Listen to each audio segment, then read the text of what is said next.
Hey y'all. So I am trying to get this technology together, but I think we're ready. So I am here today. So today we're going to talk about power struggles. So are you tired of going back and forth with your child only to feel like you are losing control, right? And that you're losing your mind. So today we're going to talk about some power struggles, how to stop the power struggles, and how to be calm and confident as you lead your child and lead your home. So I am Megan Ham. I'm a licensed professional counselor, racial play therapist, and I'm a parent-child relationship expert. But I'm also the host of this group, Tantrums and Meltdown, parenting support for kids ages 5 to 12. But we welcome any parent or caregiver who has worked with kids or have your own kids. But we are in community. We are building a community where we talk about all things tantrums and meltdowns, and we support each other in that. And so being able to be here, we thank you for being here. I am challenging myself right now to go live and do the lunchtime live every Thursday at 11 o'clock, well, between 11 and 1. If there is a topic that you want me to dig more deeper into, please drop it in the comments, and we would love to go back and be able to add that um, to our lunchtime live series. But we'll definitely get started. So, have you ever, we talked about power struggles. Have you ever had a time where you just wanted it to stop? You tell the kid to do something, you ask them to do it, they say something back, you respond, they say something, you respond, and before you know it, y'all are in a full blown argument. Well, I'm gonna tell you something. If that is you, you are not alone. I talk to countless parents who are having the same and similar struggles, where when I tell you to do something, I just need you to do it, right? Sometimes that's the mentality that we have, and that's what we want to happen. Especially if I've been at work all day and I'm tired and I'm exhausted and I just want a little break, and all I'm asking you to do is do the thing.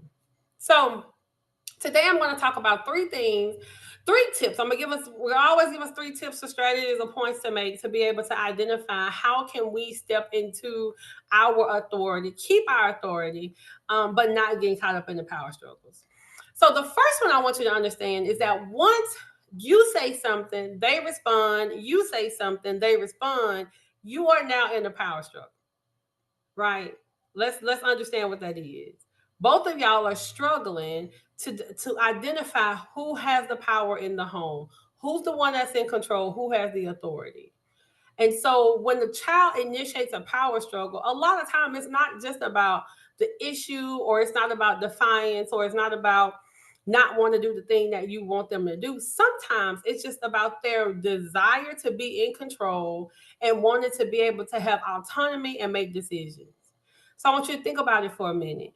Think about a recent power struggle that you may have had. And if the child was, let's say, you told them it was time to take a bath, and they were playing their video game or they were watching TV. And so you say, okay, it's bedtime. And then there is the meltdown. There's the back and forth. There's the arguing.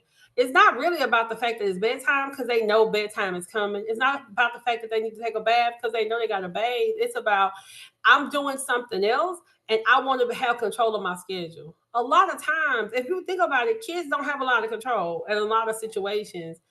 And so, as parents, our job is to be able to give them that some control, the one that they can handle depending on their age. And one thing that you can do that is being able to give them the appropriate control is by giving choices. So instead of saying, hey, you need to go right now, you need to go take a bath because you know it's time for bed. Being able to say, hey, you know what? It's about time for to start getting ready for bed. And so you can either, do you want to, we talked about before I use timers. So hey, I'm gonna give you 10 more minutes to play on the thing, and I need you to go to bed or get ready for bed. Or I'll even say, hey, this is bedtime, and I kind of let them create their own time system within that, as long as the expectation is done when it's time. When you have younger kids, it's about giving them a choice. Hey, it's time to go. It's time to go take a bath. It's time for bedtime. Are we going to run? Are we going to run to go to bed? Are we going to jump up and down like a rabbit? Or are we going to stomp like an elephant? And I think being able to have that playfulness to it, especially with younger children, can definitely help them. So it's about being able to offer choices. It's definitely going to help children with the power struggle, but choices that are within your boundary. Don't offer a choice that you're not willing to do or that you think is not needed. And so the second point is being able to. So this one is near and dear to me. So as I think about it, because the purpose of an argument is two people who feel like they're not being heard, and so they get louder and louder and louder to be heard because they both want to be heard and they both want control of the situation. Conversation I have very often is argument is an argument. It doesn't matter how old the participants are. And so as adults, we'll say, hey, I want this kid to stop arguing with me, but I would definitely challenge you to say, I want you to stop arguing with the kid too. Because once we go back and forth, we're both engaged in an argument, no matter how old everybody is. And so the second one is that the moment that you start arguing with your kids, you have changed your leadership. You have went from a leader leading the thing to now you're down deep in it. You're in the ring. You're in the middle of the fight too. So thinking about that, what is it that in this moment, what is it that I wanted the message that I'm trying to give? Because that's the thing that's going to show up for you. Right. And so a simple thing that you can do is, hey, I hear what you're saying. The answer is still no, and then you let it go. Right. I'm gonna tell you.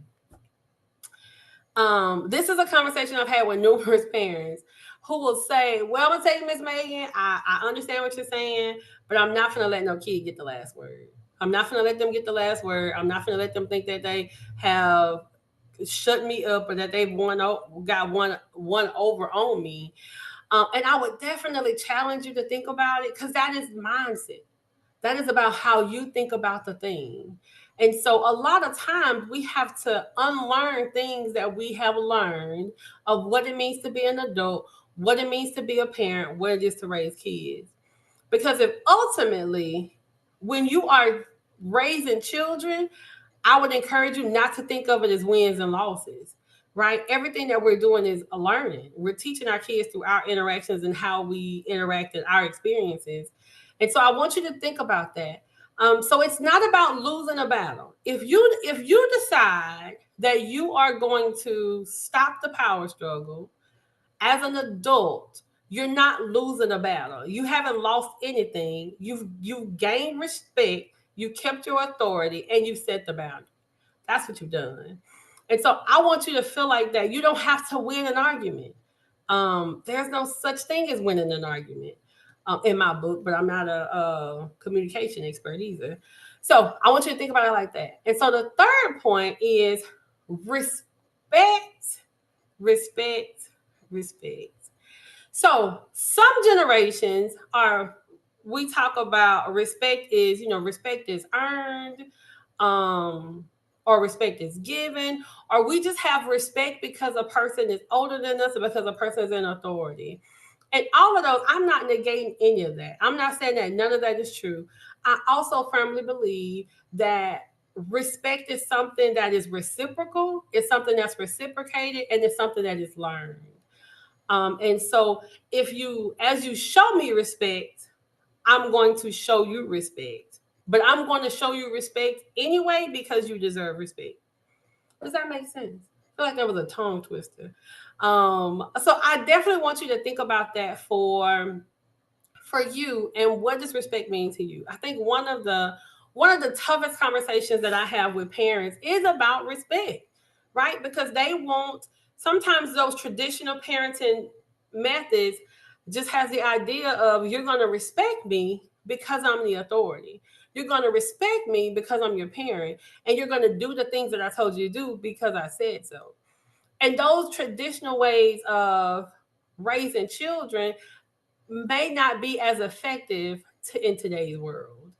And I firmly believe that all people are deserving of respect, regardless of who they are and where they are.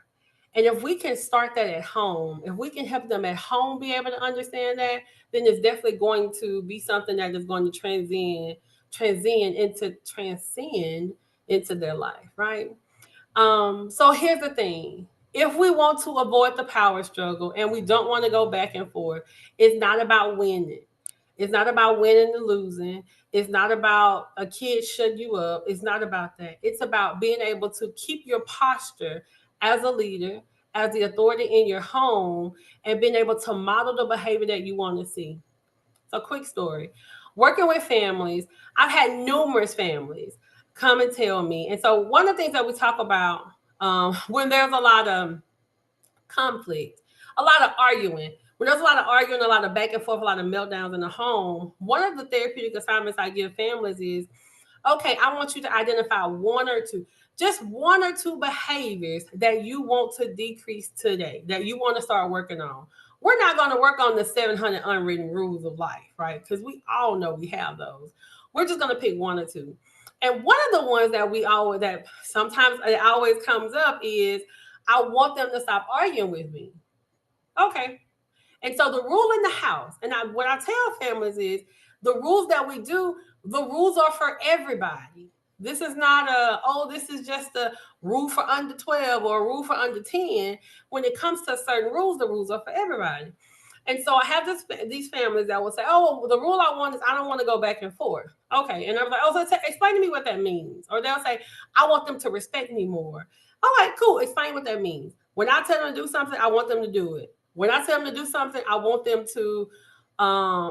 do it. When I tell them to do something, I don't want them to talk back. Right? Okay, cool. So what does that look like? Well, if I tell them to do something and they say something back and I say something back, I just want them to shut up. Okay, are we willing to do the same thing? And most of the times, I have parents who are like, no, I shouldn't have to, right? If I'm talking to a child and I tell a child to stop, the child should stop. And so we go all the way back to, how are we modeling that behavior? Because respect is definitely reciprocal. Respect is a two-way street. And I understand the concept that you want a child, if you tell them to do something, you want them to stop. I 100% understand that concept. But I encourage parents to explore where that came from for them and why it shows up the way that it does, right? For one, because I need you to know where that's rooted at in you and your life. The second thing is, your rule is going to be hard to enforce a rule that is about controlling somebody else. So if the rule is nobody's arguing, but you're not willing to stop arguing, that's not going to be as effective as we think it's going to be, right? And the third thing is being able to identify objectively, to identify what respect means and have an understanding for the family, right? And I think that's a little more, because I gave y'all a whole 3 more things about respect, which that could be a whole masterclass within itself, right? But I hope this was helpful for you today. And so if you want to stop the arguing, but gain your authority, continue to have authority in your home, I want you to remember these 3 things. First, power struggles are about control. It's about who's in control and who's going to win. And we want to stop the power struggles. So we have to be able to give choices and let them have some type of control and autonomy over the things that they can. The second thing is, it don't matter how old everybody is, an argument is an argument. If we want to decrease the arguments in our homes, we have to be willing to stop arguing, right? And the third one is, respect is respect. Respect is a two-way street. It's a reciprocal thing. And I would love for parents to be able to show examples of respect for their kids as they are expecting to be respected. Thank you for joining us on our Lunchtime Live. If you have any questions or comments, please let me know. Drop them below. And I will see y'all next time.